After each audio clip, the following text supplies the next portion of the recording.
Welcome back, guys, to the Agent Investor Podcast. This is going to be a completely different type of episode than I've ever done before.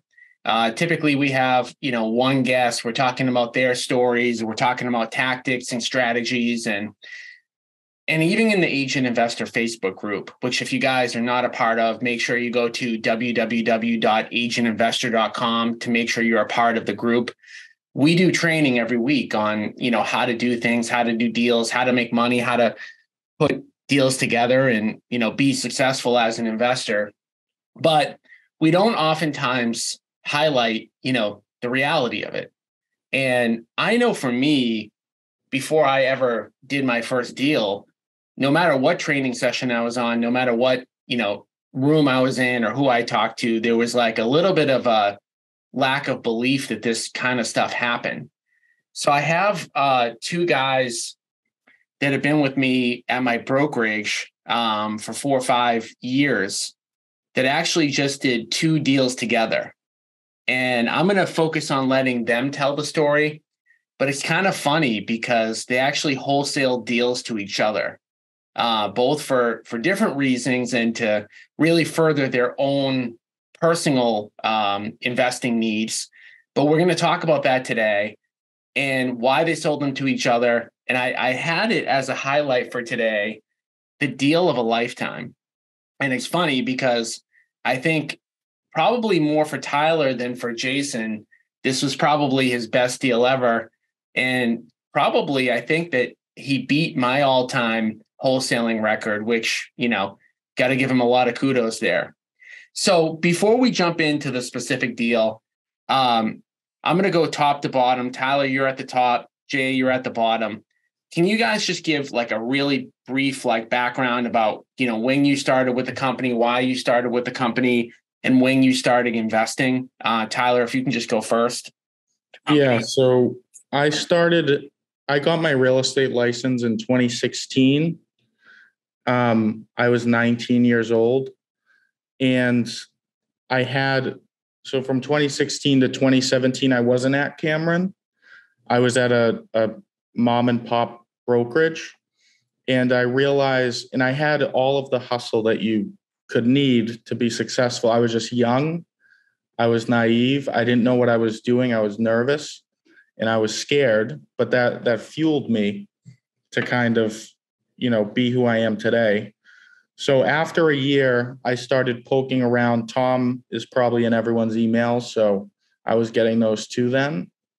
And I tried to wholesale a deal to Tom. And then it ended up turning into a conversation. And I figured out that Cameron and the brokerage that he offered gave all the tools that I ever wanted. And I didn't have to come out of pocket to do so. So I joined. I still think I'm the only one that joined without being recruited, but I knew I needed to be here. Hold on. I think everybody that I've recruited has come the same way, which is like a conversation, because I don't do a lot of calling on people just to call on them. But when I see somebody that actually would definitely make more money here because of the systems that we have, it's kind of like a no-brainer. And even though I make money when people come, it's like, I want other people to make money too. So how old were you when you joined? And then how old are you now?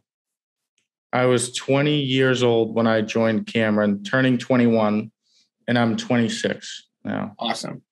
And you've done a lot. And for those that want to learn specifically about what Tyler's done, I don't want to make this all about him because he's already been on the podcast last month, and we definitely don't need his ego to get any bigger. And we're going to talk about this huge deal that he just did. So if you want to learn more about Tyler, you can go on one of our podcast episodes that we shot maybe a month ago. All right. And Jay, can you kind of do the same thing? How you came to the brokerage and found out about us and, what you're working on and things like that. Sure.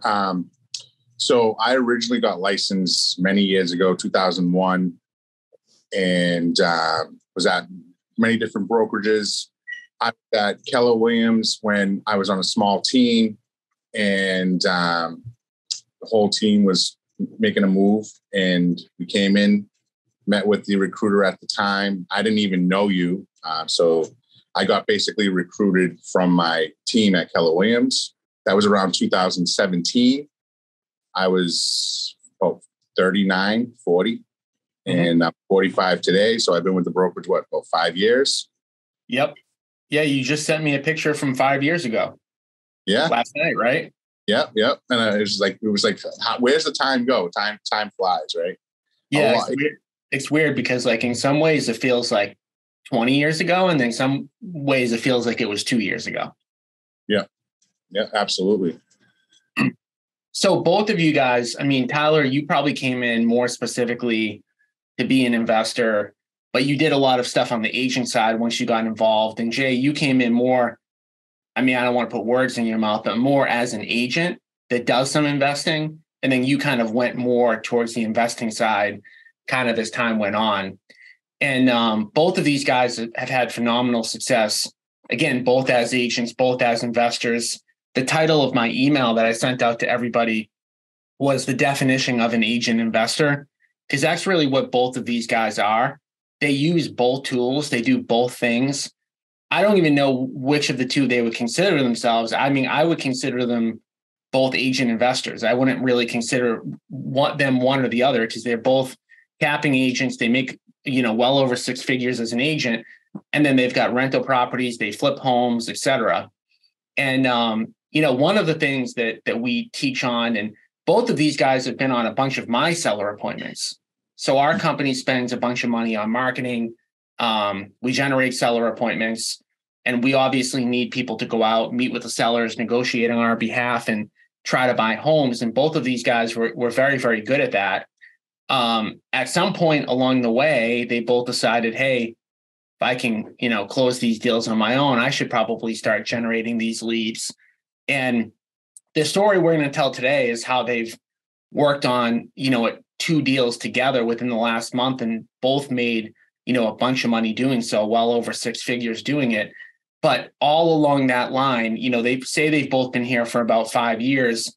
They've both done an accumulation of rentals. They've both done flipping, and they've both been an agent, which is really, in my opinion, all of the agent investor concepts kind of put together. But I do want to fast forward to this specific deal, because I want to highlight this specific deal just so people can see kind of how things come together. And correct me if I'm wrong, but both of you did this deal with no money, right? Both of you assigned or wholesaled the deal and never put up any of your own money, correct? $500. $500 for you. And what about you, Jay? Marketing expenses, and I forget what the deposit was. Tyler might know, maybe $1,000. Yeah, but you can count marketing expenses, and you probably should, but you didn't have to come up with like 50 grand to buy this house. No, right? Not at all. Not at all. Okay. And I always stop at the no money down part, and we're going to talk about exactly how you guys did it. And anybody who has questions, please type them into the chat section. I am following along as we're having this conversation, but I always pause when there's a no money down type of thing. It's not that every deal that I do or Tyler does or Jay does involve no money, but we do a lot of deals with no money. And these are two examples that they've done together of deals where they put up Tyler 500, Jay maybe 1,000 just for the deposit to bind the contract. And then they turned around and sold it to each other for well over six figures. So what deal happened first? It was the deal, Jay, that you sold to Tyler, right? Yeah. So, and if I can just add, I really think like this is like a true win-win for where we're at, for Tyler and for, and my partner and Mike and I. So the first deal, it's a 3-family located in Lynn. And we were in the process of doing that. We've located the seller through a mailer. First appointment, we went out and we signed it up. There was a lot of challenges over there, as now Tyler is in the deal, so he's cleaning it up. And we basically, in the process of that deal, Tyler had touched base with us about what he had, and we kind of made an agreement to like, let's this makes sense. Let's work together. And we basically, we actually assigned each other the deal. Well, let's back up for a second. So yep. In terms of like generating the opportunity, you went on a face-to-face seller appointment. What was it, a mailer? Was it PPC? Was it a cold call, text? Like, how did you actually get that seller appointment for that 3-family in Lynn, Massachusetts? It was the simplest mailer. It was a very simple mailer that said, we'll buy your house as is, no commissions. Very simple. He called us, quite frankly, I mean, you do a lot of mailing. I don't know if he, Mike, my partner, his name on the mailer. I don't know if he thought it was us, he got a bunch of mail. He called. And it's just like we were talking the other day. It's just about timing and who they call on that mailer. So called us. We talked about this before we even jumped on, which is that a lot of people will say, well, how can I compete with this person or that person? And what you're saying, which is totally true, is like, they may have had my mailer. I think you said they even did, or maybe you thought that they did. They brought a bunch of mailers to the closing, and I did see, they had ours, yours, and maybe another one. Yeah. And I don't know the answer to this because I didn't look into this, but I don't know if they called me. I don't know if they didn't call me. I don't know if we went on the appointment or I could find this out, but he may not have even called. Right. So it's not even just like compete. There's so many parts of the competing with somebody. It's like, when do they get the mailer? Are they ready at that particular moment? Maybe they get your mailer and they like how yours looks better, or they like your name better. Maybe they got your mailer on a specific day that they were ready to take action. Maybe they called me first and I didn't pick up, and then they called you. Maybe we met with them and didn't get back to them on time. So there's so many things that can kind of go on in a deal like this. So I can tell you that we were the first appointment, because anyone who went on this appointment would have got this deal. Well, yeah, but even within that specific part of the mechanism, we may have booked let's just say I got the lead. Let's just say we booked the appointment. We may not have had anybody available that day. Maybe you got out there faster. So obviously, this isn't like necessarily a how do you convert investment leads conversation fully, but so you went out on the appointment. And how did the appointment go? It was really just rapport and discovering the challenges and what was going on there. And, he was just an older guy that was over his head. He had multiple different things happening that were beyond his control that he couldn't handle. And tenants, mortgage type things. And we just brought a solution that made sense for him to make it really easy for him. It was about, let me get out of this situation and, get on with my life. And that was basically it. We offered the right solution for him. And then we got it done. So as you signed that contract, did you already know that you wanted to assign or wholesale it? Because this is a 3-family in a city outside of Greater Boston, maybe 10 miles north of Greater Boston, has a ton of multifamilies, a good rental market. So you had multiple things you could have done with it. You could have bought and hold it yourself. You could have assigned it to somebody. You could have bought it to flip. Did you know what your exit strategy was going to be when you signed it, or did you just sign it and then kind of think about it later? What we knew is that we would have multiple options based on the numbers. And we didn't know exactly what we were going to do, but we knew we could assign it. We knew we could wholesale it. We knew we could we knew this could be a good rental property. This property could fit a lot of the investment options. And that's another thing that is common. I mean, not everything falls into that category, but essentially when you get a property, below fair market value, that's a deal. It's like you can do more than just one thing with it. There's a lot of different things sometimes that you can do. So you knew it was a deal. You knew you can make, we always talk about this, right? We say the phrase like, I knew I could make money on it. And that's the thing we always say. We're like, I don't know what I'm going to do with it. I know I can make money on it somehow. So you had it locked up. Again, you gave them $1,000 deposit at our 2-day event. a month ago, we had a lot of agents who have never done an investment deal, like ask about that. Like, how do you get a deal locked up for 1,000 and Tyler's deal, you got locked up for 500. So it was my deal was 100 each on 5 properties. Oh my God. Unbelievable. Yeah. And you probably could have gave 50, but it would have seemed ridiculous. I could have given $1.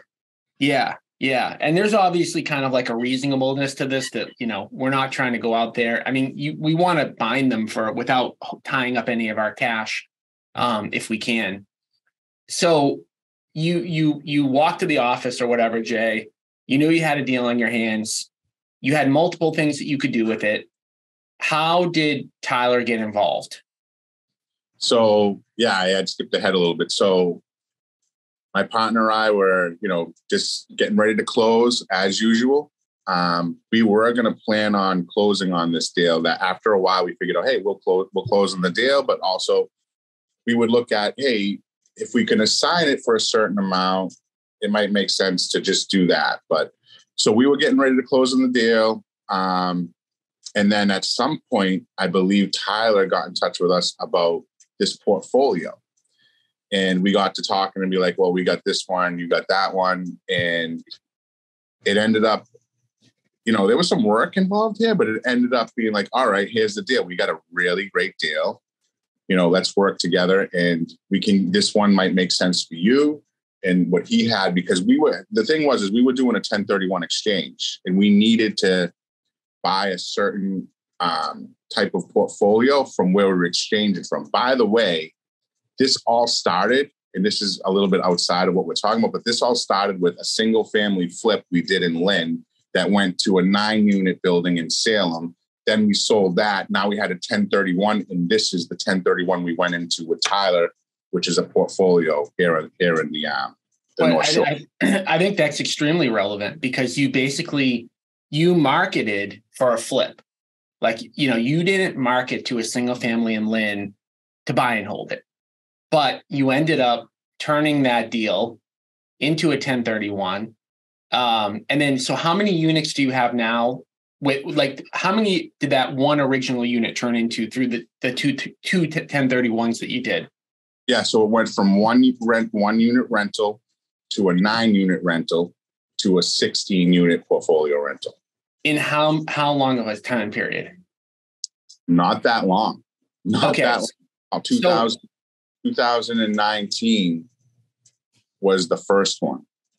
And this is where, again, going back to the event that we had a couple of weeks ago, I was talking about how long-term passive income stuff isn't linear.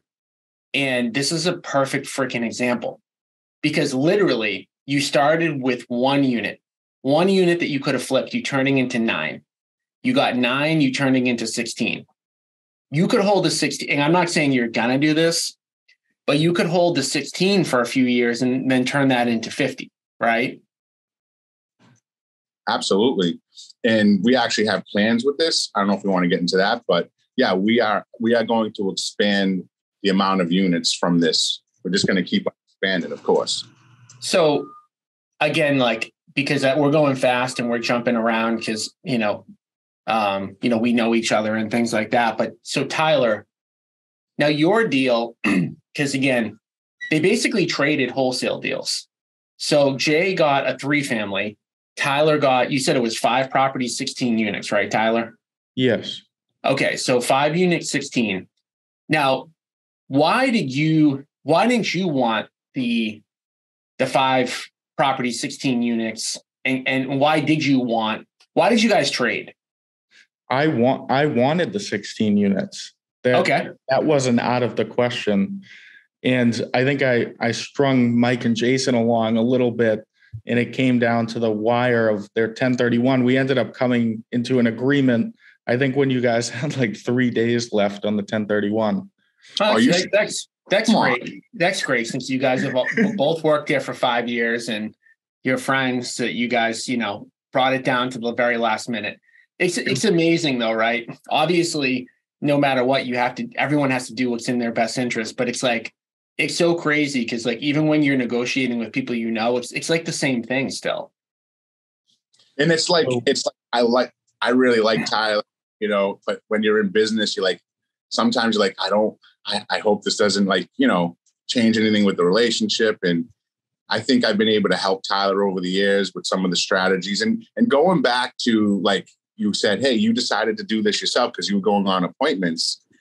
I tell this story quite a bit. We were at an event one time and you said to me, you should do it. You said you should do this because you know that you can go out on these appointments and close them. When I started doing this myself, I did not know I could do that. And it took me 1 year to actually start marketing. And, but it's just amazing how this all came together. So, Chris Martinez asked a question, and guys, just so you know, we're live. You can ask questions.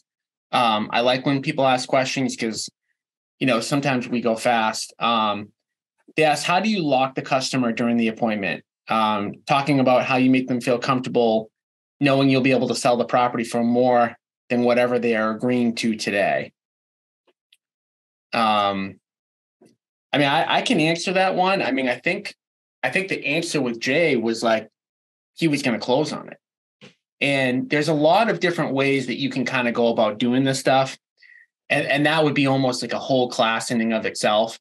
But I can tell you that like when I go into an appointment or I send somebody on an appointment for me, I'm prepared to close in all cases, because I am not, and different people have different thoughts about this, but I don't like to put a property under contract where I'm like, oh, maybe I can assign or wholesale it to somebody else. A lot of people do that, but I go into it like Jay went into that deal, that 3-family in Lynn, that he was going to close it. And he just happened to end up wholesaling it in the end. In terms of making the seller comfortable, you know, I think if you know that you're going to close on it, you're in good shape. But for people that are in the inner circle, one way that you can get that comfort is if you're in the inner circle, we will give you the offer that we would make. And if you go out there and you get that property under contract for the amount that we would pay, you know that we're going to close on it. So I think that question kind of stems from somebody that may not be able to close on a property. Maybe they don't have the capital. If you're in the inner circle, and Chris, I think you're at Cameron. Your name sounds really familiar. I'm pretty sure you're at our brokerage, so you're automatically in the inner circle. If you go out to a property, you can feel very comfortable because we're going to give you our number. And if you want, you can do whatever you want with it. If it's your lead, you can assign it to us, or you can close on it yourself, or you can assign it to somebody else. This is something that it's a strategy that a lot of people use. But getting back to like the trade portion. So Tyler, you were thinking maybe you were going to do Haverhill. So what made you want to say, okay, I got these 16 units, Jay's got these 3 units. Like I do want to do the trade pretty much. So the weird thing is if people know me, people know like once I get a deal signed, I'm like texting everyone. So I'm like, I get so excited and I'll text people.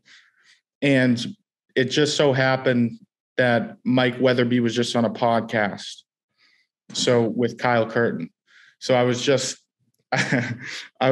thinking about, I was thinking about Mike because we were texting and I was just telling him, oh, that podcast was awesome.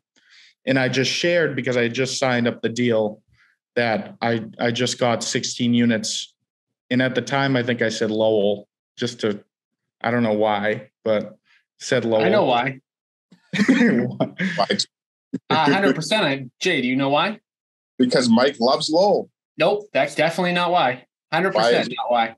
Because Tyler thinks that people are out to get him. Deals. Yeah. Yeah. Even though he had the contract lined up. I know for a fact. Yeah. Tom, you are completely correct. Yeah. But also the other thing is Mike just bought whatever in Lowell, a big unit. So I kind of wanted to compare them. Yeah, but that was like way down the totem pole. Yeah, no, Tom, you're dead on. But so I reached out to Mike and I told him about it, and he he was just like, it almost like he not went into a panic, but he was like, we have this 1031 exchange and it would be perfect. Like, he really wanted to put the deal together. And I didn't really think about wholesaling it. To be honest, I really wanted to buy it. And they were doing the 1031 exchange. And then they said, we just signed something in Lynn. So that piqued my interest because I like Lynn more than Haverhill. Mm-hmm. And I was nervous about taking on 16 tenants because this was being sold occupied. Mm-hmm. So the Lynn house was being sold vacant, but it ended up being occupied. But I was also contemplating, do I want to take my first tenant experience on 16 units with tenants that I don't even know? And I was more scared about taking on a deal where there's so many tenants in place, where this would be my first, big buy and hold. So I was thinking in my head, I'll start with a 3-family. I'll start with a 3-family in Lynn, and I'll try, to expand my number of units in dealing with tenants. Because I was scared to take on 16. And I know Mike and Jason, they have probably over 60 units combined. So dealing with tenants and property managers and all of that, I'm sure is not an issue to them, but it was a big fear for me. It was a huge fear, was to take on 16 tenants. And there's a couple of, I think, key things here. And one of the things that when I first started, investing. Jay, you're in Kent Clothier's program, and I heard Kent Clothier speak probably like 2012, 2013. And one thing he said was, I'm never afraid to share, my, details of my business with a competitor, because if they're doing less than what I'm doing, by the time that they implement what I'm doing, I'm going to be doing something different. Like, meaning like I'm going to be another level up, doing something a little bit, tiny bit different. And this is a pretty good example of that, where you're, 1, 2, 3 years ahead of Tyler with the rentals. And let's just say that both of you decided not to share the information with each other, even though Tyler kind of like didn't fully share it, but you shared it anyways. The deal probably wouldn't have happened. And Tyler would probably be realistically a little bit over his head right now.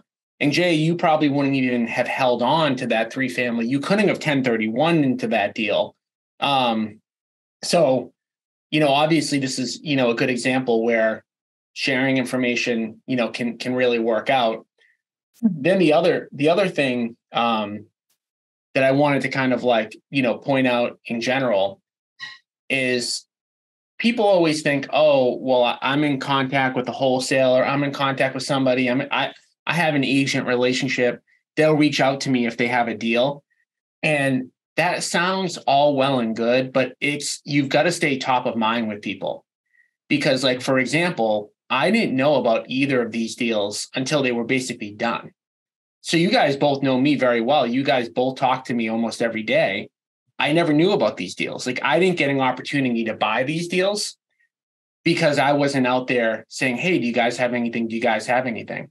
So if you're trying to work with wholesalers or try to get deals, you always have to be out there like saying that you want people to bring you stuff.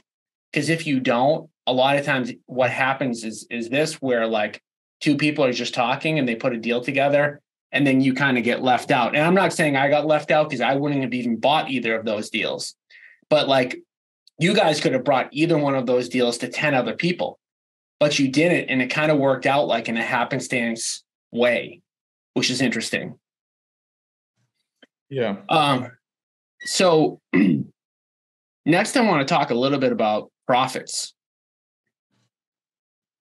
So I don't know if you guys feel comfortable talking profits. We can talk in code the way Tyler does, or we can just kind of talk in like 6 figures. Why don't we talk in combined here? Okay. I like that. And we'll just say Tyler made more money on the wholesale. Well, actually, I have a better way to explain it, right? Tyler, because of how much money he made, is in Miami right now. If you guys look at his background, can you show your background for a second? I don't know if it'll go to my. Oh no, we can see. We can see that your is screen though.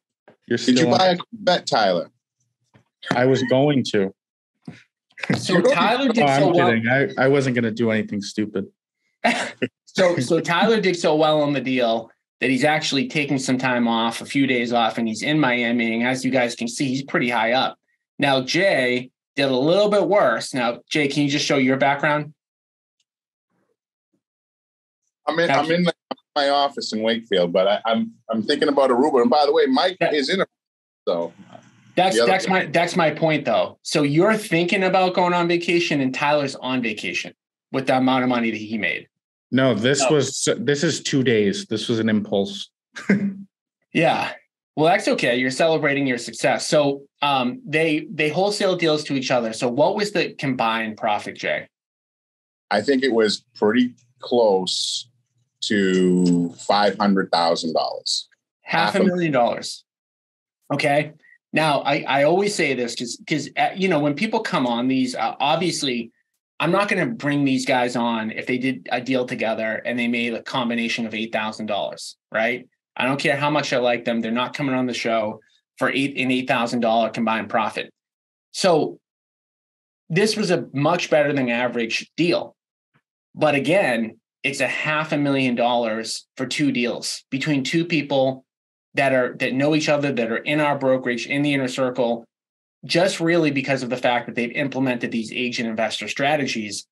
And I talked about this at length at the event the other day, which is like $500,000. That's like 2 or 3 years worth of sales for most people, maybe 4 or 5 or 6 years worth of sales for most people. And it happened in 1 or 2 deals. And again, Tom, keep in mind that this is just the wholesale fee. Oh, yes. I know. I left that out. So go ahead, make that point. So this is just the wholesale fee. There's huge equity in both of these deals for Tyler and us. And I mean, going in there, the projection is probably at least another $500,000. So I would say like not even at least. Like at least is an understatement. There's definitely being conservative. So, but let's just think about this. And there's another component to this. So these two deals raised the net worth of both of you by a total of $1 million, right? But we haven't even counted for the fact, what is this going to turn into down the road? Right. So, and we haven't about tax benefits and everything else. It's just really mind blowing. So again, this is the difference between like being an agent investor and being like some person that just buys off the MLS. Because had you bought off the MLS, you would have paid full market value. You'd have no built up equity in these properties, no assignment or wholesale fees. And again, whether you buy on the MLS or you don't, you're going to get the other benefits of the, appreciation over time, the cash flow and et cetera. But if you're buying at a discount, your cash flow is going to be bigger. If you're buying at a discount, the other huge thing that this thing does is like in 2 years, if Tyler goes, you know what, I want to pull equity out of this property in Lynn and use it as a down payment for another property, it just cascades. And the same thing, Jay, you already did this. You took a single family to a 9-family to 16 units.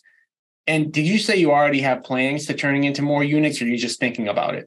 We have plans. So this particular portfolio had 2 smaller pieces to it. So we're already out there right now working, and we're planning on dispositioning those pretty soon. And we have a special type of a loan where we can sell off pieces of this portfolio, and there's different equity on each of them.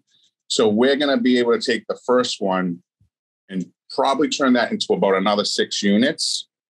And then the other one, based on the cost basis, we'll turn that into maybe another 3. And then the other 2 6 units, we can turn that probably into 16 units. Mm. Yeah, and it's just like the multiplier effect. And in your case, again, it started with 1 unit. In Tyler's case, it's starting with this 3-family. He's got the other rentals too, but it's just crazy. It really is crazy, and it makes it extra, not random, but just impressive that you guys both work together. You put the deal together. You're creating a win-win for both of you. And, I'm sure you're both thinking about what your next deals are going to be. So it's just phenomenal. Like the amount of, net worth that can kind of be gained through this stuff. Like how do you increase your net worth $1 million as just an agent? I mean, you sell $1 million houses. Yeah. I mean, it's just a lot more. It's possible, but it's a lot more bandwidth and time and active time that it would take. This is just a shortcut. And it's really doing a lot of the same activities that if you did that. So it makes so much sense. And it's just changing the mindset just a little bit. It's not even that far off from what an agent does every day. And if they were only an agent. Yeah. And this is also, just a testament to off-market selling and off-market deals. And no matter how much time I spend calling the multiple listing service, the multiple losing service, I get at least one message or email a day for somebody trying to tell me about a great deal on the MLS. And people get mad at me because as soon as I look it up, because I get mad. When somebody sends me a deal on the MLS, and they never tell me it's on the MLS, they send it to me. They're like, hey, look at this deal. And I Google it. And I'm like, as soon as I see it's on the MLS, I literally get angry. And then I write back to them. I'm like, I never buy anything on the MLS. And then they try to sell me on how good of a deal it is. And I'm like, nope, never. And I'll probably lose a couple deals here and there because of that mentality. But I won't even entertain it because it's like a needle in a haystack compared to this stuff. Now, there's one other big thing that we talked about before you guys came on that's really important. Tyler, you made a bunch of money on this Haverhill deal. You had mentioned earlier that you think that this lead was in other people's databases. So why did you think that? And, how did you get the deal and somebody else didn't? Well, it wasn't Jason's. I know that probably it wasn't yours. And there was another agent in the company, which is weird because it's like not many people outside of Cameron that are doing this, I guess. But there was 3 agents in the company that had some sort of connection with this guy. And I will say he's in the other room, but David Tran, who we're in Miami with, he's the one who made the initial call. So David is a young agent. He's right there. Oh, hold on. For those of you who are listening, who would want, because David's what? Is he 20 or 21? David's 20 years old. All right. So he made this call. Do me a favor. If you want us to bring David on for 5 minutes and just talk about he was the one who initially made the call. If you guys want to hear his story, how a 20-year-old got this deal started, type yes into the comment section. If we get a few yeses, geez. It's too late. It's too late. He's already on. Forget it. All right. He's already on. All right. So Mr. David Tran, welcome to Agent Investor. So we're going to restate this. How old are you? 20. All right. 20 years old. So I'm sure that there are people listening to this. They're going to say, I'm too old. I'm too young. I'm too this. I'm too that. I'm sorry, but if a 20-year-old can put a deal like this together, I don't know what other kind of excuse somebody can come up with. So you were the initial caller, right? That actually reached out to this lead? Yep. So did Tyler tell you to call the person? How did that part happen? Not exactly. So he was a lead in my CRM, and I just cold call. I just kind of dial. And then I initially called him about his single family home. And then he was not interested. And I just kept following up with them, just kind of checking in everything. And then timing is everything, because I think after the 3rd call, one of his 6 families burnt down. Not all the way, but it basically, one of the units just huge fire. And then he started considering about selling that one. So I tried to set the appointment. I wasn't able to. He was kind of a hard guy to get in touch with, but I was consistent enough where I was able to set an appointment at that property. So I'm gonna stop you there because again, this is another huge thing, right? I don't know how Tyler knows if this was or wasn't in my database. Jason, you verified it was in your database, right? I in April 2nd, 2021. Okay. So here's the thing, right? Like everybody talks about this is true regardless of what leads you're working, but everyone says, oh, there's so much competition, this, that. But a lot of times we don't even call the leads the amount of times that we need to. So how many times do you think you call this person to get the original appointment? Like 4 to 6. Okay. And I want to stop you there because I'm in a group nationwide with some of the top investors in the country. We pay to be in the group. And this is the difference that, like, if you're newer to the business or you don't have a huge marketing budget, what you'll have over somebody like me is time. So I can almost guarantee if that was in my database, I probably made 1 or 2 calls. Jay, do you know how many calls you made? 1, 2, 3, 4, 5, 6. So you made, and this is the funny thing, you made enough calls, but it didn't result in whatever it resulted in. And the crazy part about it is if David didn't make that many calls, who knows what would have happened? Like, we don't know there's so many different outcomes here. Hey everyone, this is Tom Caffarella. I want to quickly interrupt the podcast to, number one, thank all of my loyal listeners of the Agent Investor podcast and tell you guys really quickly about an exciting event we have coming up. It's a 2-day event. It's called the Passive Income Real Estate Investor Event that you can find out more details at passiveincomeevent.com. We're going to be doing a 2-day training session teaching all of the agents and all of the investors at the event on how to achieve financial freedom through real estate. If you're like me and your goal is to not work 80, 100 hours a week grinding, selling real estate, flipping homes, definitely check out this event. We're going to teach you how to build a passive income portfolio so that you can retire, so that you can work when you want, how you want, and ultimately achieve financial freedom. So again, go to passiveincomeevent.com for more details, and we look forward to seeing you at the upcoming event. David's the star. Oh man. I didn't even know he was going to come on. I mean, he looks great. I mean, out of the 4 of us, he's clearly I should have just had him on. Yeah. So we finally set the appointment. We get there, and then he talks about, so this guy owns a bunch of properties. He actually owns like half the street. So Tyler was with me. We found that out. But at that point, he wasn't really committing to selling anything yet. So I kept following up about about a specific street. Mm-hmm. And he started mentioning some other properties in his portfolio that he was considering selling. And then I had to just kept on calling to get those appointments. And then after a while, those appointments were set. We got an opportunity to take a look at those properties. And then a few calls later, we meet at his house, and then we close. So again, when you originally went out to that first appointment, you knew he had other properties, but he was only considering selling one, or he had already agreed that he might sell more?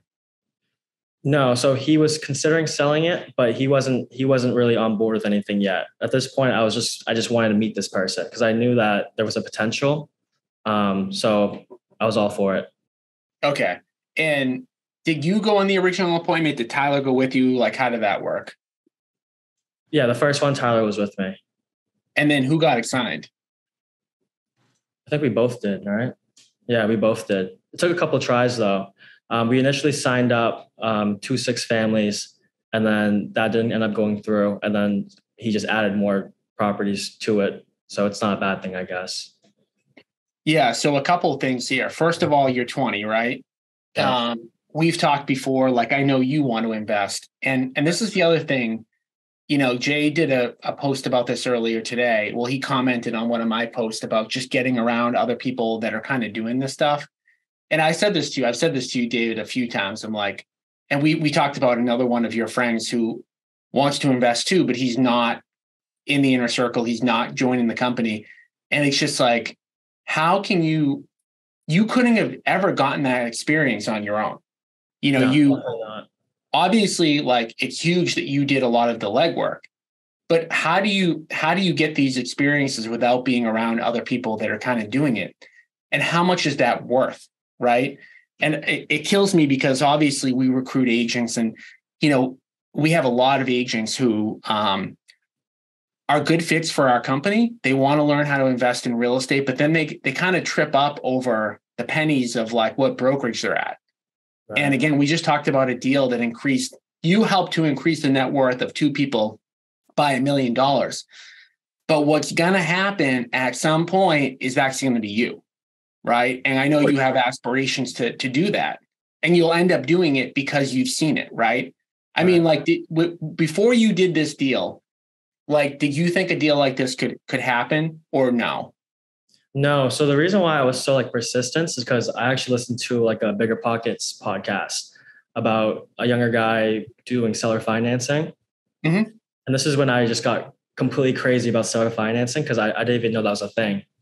Being able to negotiate absolutely everything in terms of price, payments, all that stuff. And I knew he didn't have a mortgage. So I was hungry after him. That's it? You were just hungry? I was like, I wanted to do my first seller financing deal, and then he didn't commit. He didn't want to do it, and then that's why I brought Tyler along. Yeah. Can I just say something here? Like, none of us are really that special, but what we do is we get together, we show up. And I mean, anyone could do this. It's just the mindset. Yeah. But that's why I think the mindset part is so important, to be around other people that are doing it. Absolutely. Because literally, like, David, you could read on Bigger Pockets. Everything sounds good on Bigger Pockets. Everything in my podcast sounds good. Every book sounds good. There's a huge difference between reading. It's like reading about how to ride a bike. Okay, yeah, you could read about how to ride a bike, but then you get on the bike. What happens? You fall off. It's the same thing, right? But if you're not doing the deal yourself, you can be a part of doing the deal by being around other people that are doing this stuff. And again, like the age thing is just, you're in a position. I mean, the crazy thing about having both of you on is Tyler's 26. So let's not sleep on the fact that Tyler is really freaking young, but he looks like an old man compared to you, right? So there's, again, for anybody at any age, it's like you can be a part of doing these things. And, every single person on this call, actually, David, Jay, Tyler, you guys were all a large part of other people's investing deals before you started like ramping up on your own. And so if I could say one thing on top of what David said. So this seller, when we met with him, I'm not going to say the only reason, but a huge portion on why he went with us when he was in other people's CRMs. I think he was in Jason's, because to get in Jason's CRM with a mailer, he has to reach out. So this seller reached out to him. Yeah. But he saw himself, this guy has a lot of properties, and he was very old, and his kids didn't want the properties. They wanted nothing to do with it. He saw himself through us because we were young. Yep. So his whole life, he wanted to build this portfolio and pass it down to his kids. It just so happens when he went to go pass it down, the kids don't want it. So that was another big reason why we were able to close it, was because we kept laying on the fact that, like, we knew his kids didn't want it, and we were young, and we want to do exactly what he's done. Yep. He appreciated that, and he loved it. And it's almost like we made a friend more than a sale on that. Yeah. Yeah. And that's just like another kind of common theme about like how to get some of these, deals closed that, again, could be a whole nother session in and of itself. Well, awesome. We did have one other question that came in. Somebody said, sorry if you covered this, joined late. Why not a fan of the MLS? So it's really pretty simple, really, really simple. These guys increased their net worth, $1 million through these deals. Tyler, what do you think would have happened if those units were on the MLS? Well, you had a 6-family on the MLS. Well, what do you think would have happened? Do you think you would have gotten it for the same price and would have been able to? No, it would have got a lot of attention. It would have put a lot of opinions in the seller's head, and I would have never been able to get it for the price I needed to. Yeah. I mean, retail price. You wouldn't have been able to wholesale it. That's another thing.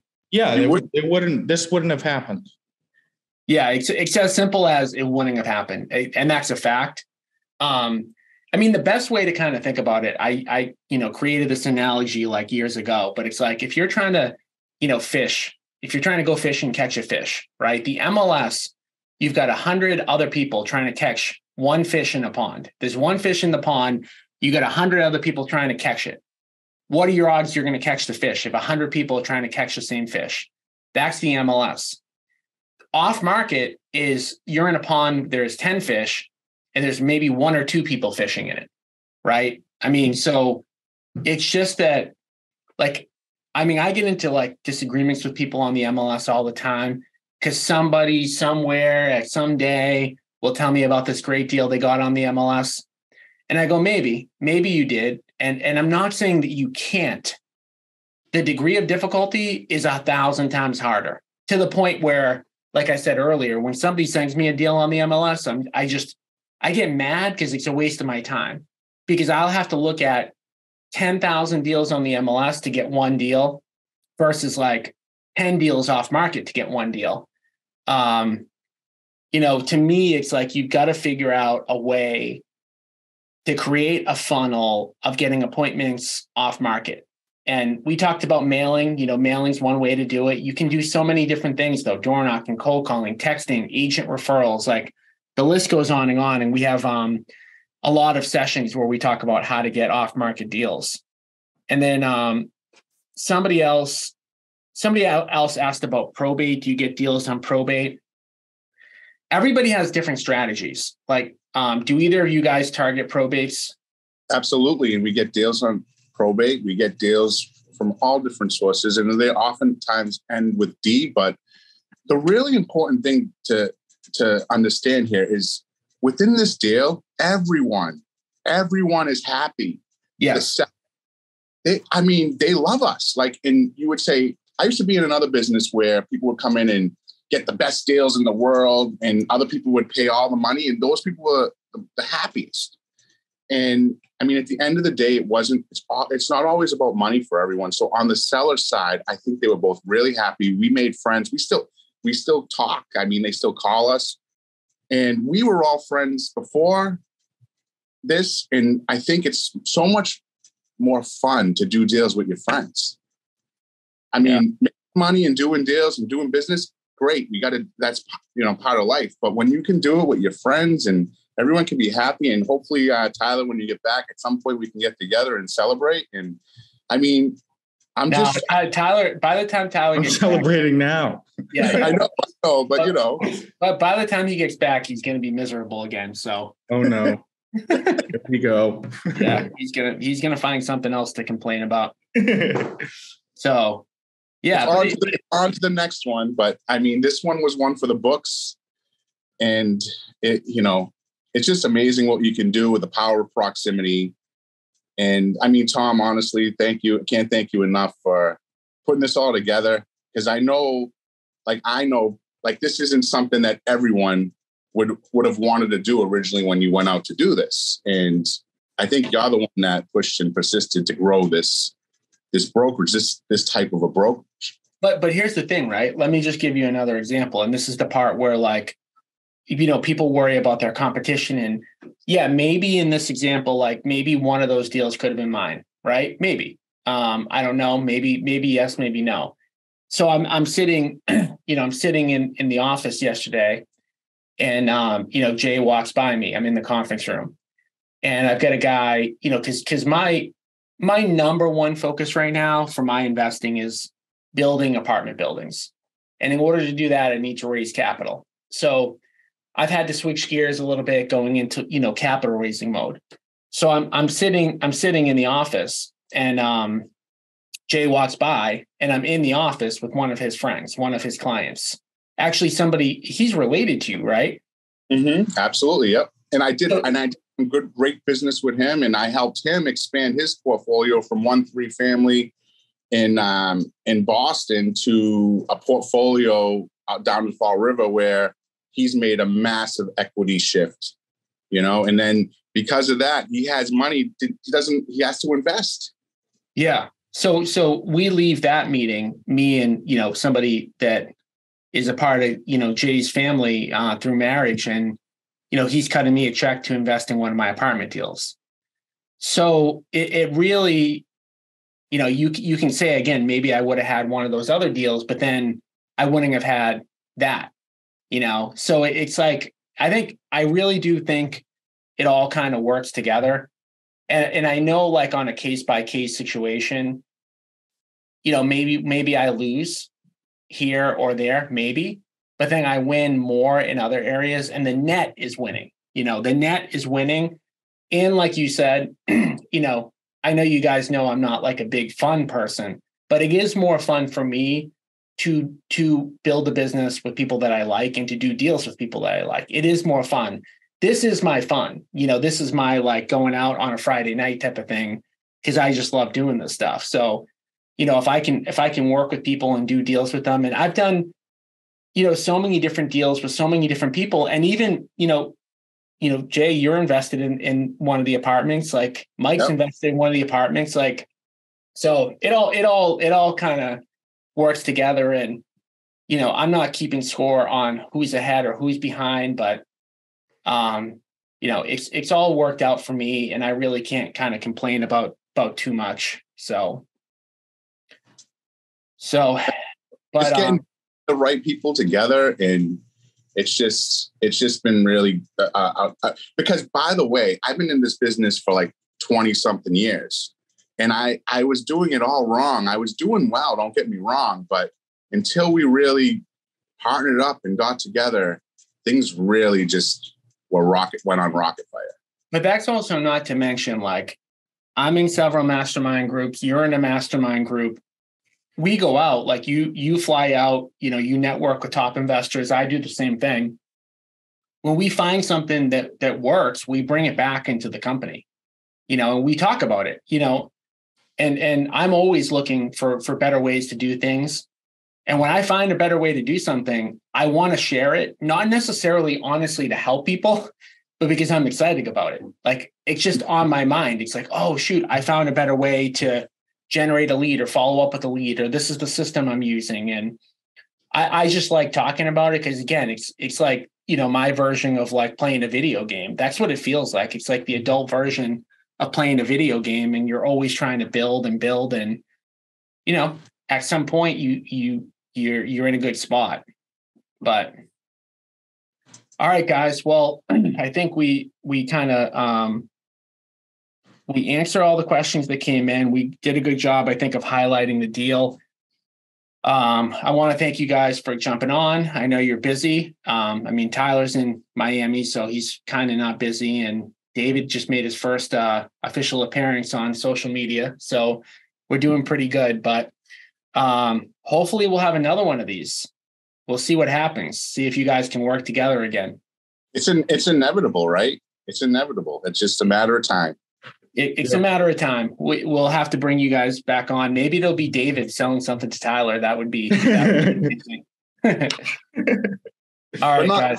Not necessarily just us, but like other people that are associated within the brokerage. There's going to be some huge stories, and we're just getting started, and that's the fun thing about it. Yeah, it's going to be a good. Like, I'm looking at it like this. I'm 40 now, and the agent investor thing, like, we've always been doing it, but I'm scaling that now. So there's going to be a multiplier effect on the number of stories we have. And it's not even just going to be local stories. There are people, I'm looking through the names of the people who are commenting. They're from all over the country. So there's going to be stories all over the country from this stuff.